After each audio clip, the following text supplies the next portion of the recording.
Bonjour et bienvenue au Stade Baquet, qui est un des équipements majeurs de notre ville et qui a accueilli de nombreux enfants venus à l'occasion de la semaine olympique à la Seyne-sur-Mer. La Seyne entre en jeu.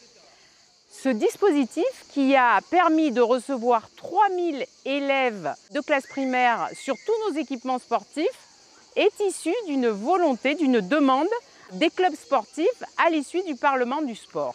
Le Parlement du sport a été une grande rencontre où tous les sportifs, à travers les associations, mais aussi le comité olympique, tous les acteurs du monde sportif ont pu s'exprimer sur leurs besoins à faire évoluer leur structure. Il est apparu deux demandes à la suite de ce Parlement du sport.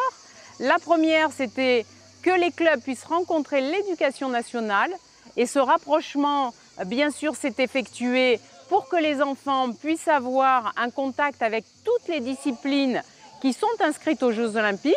Ça nous a permis aussi de revenir sur l'histoire des Jeux olympiques à partir du monde grec, de l'Antiquité et comment ça s'est développé, puisqu'aujourd'hui, on trouve également du breakdance qui vient d'être inscrit aux Jeux olympiques, mais aussi du tir à l'arc, de l'escrime, de la voile. Toutes les disciplines qui sont sur notre territoire sénois ont pu être montrées, les enfants ont pu les découvrir et bien sûr la suite, c'est qu'ils puissent s'inscrire dans les clubs, pratiquer une discipline qui leur a plu.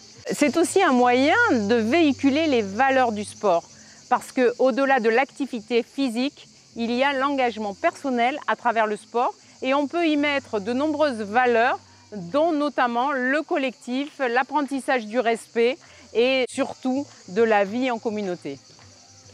C'est important cette semaine olympique puisque on voit une satisfaction énorme des plus jeunes qui découvrent des activités qu'ils n'auraient jamais pu connaître s'il n'y avait pas eu cette rencontre. Et puis c'est les enseignants aussi qui ont été invités dans toutes les structures sportives qui sont nombreuses à la Seyne-sur-Mer, qui sont souvent méconnues. Et puis à travers ce Parlement du sport est apparue une deuxième demande, c'est la flamme olympique, le passage de la flamme olympique dans notre ville. Et c'est chose faite puisque le président du département, Jean-Louis Masson, a porté notre demande et nous l'aurons l'année prochaine, le 10 mai 2024, en entrée des Jeux olympiques 2024 qui se tiendront à Paris. C'est important pour nous parce que la démocratie, c'est d'entendre ce que chacun a à dire et surtout les besoins pour faire évoluer positivement son activité. C'est important cette semaine olympique parce que ça montre que la Seyne-sur-Mer est une terre de sport.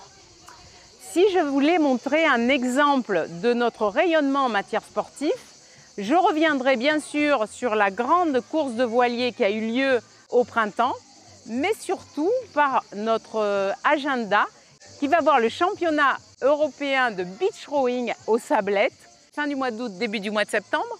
Ensuite, nous allons accueillir les Springboks dans le cadre de la Coupe du monde de rugby et que nous pourrons voir sur notre territoire pour au moins 4 semaines, qui seront logés au Grand Hôtel des Sablettes, qui est un véritable partenaire pour nous dans toutes nos activités festives et sportives. Et nous aurons un championnat international de beach soccer mi-septembre qui se déroulera bien sûr aux Sablettes aussi. C'est important parce qu'il y a du sport à l'année à la Seyne-sur-Mer. Nous avons des structures avec du sport en salle encadrées par des associations et nous avons surtout des sites extérieurs absolument extraordinaires et tout le monde aime aller faire de la randonnée, aime faire du longe-côte, faire du parapente. Toutes ces activités se retrouvent à la Seyne-sur-Mer et le nombre de Sénois et de visiteurs qui viennent à la Seyne-sur-Mer pour pratiquer un sport est absolument incroyable. Donc c'était important de montrer cet éclairage parce que c'est une véritable fierté que d'être une terre de sport. Je vous souhaite une belle semaine et je vous dis bon sport.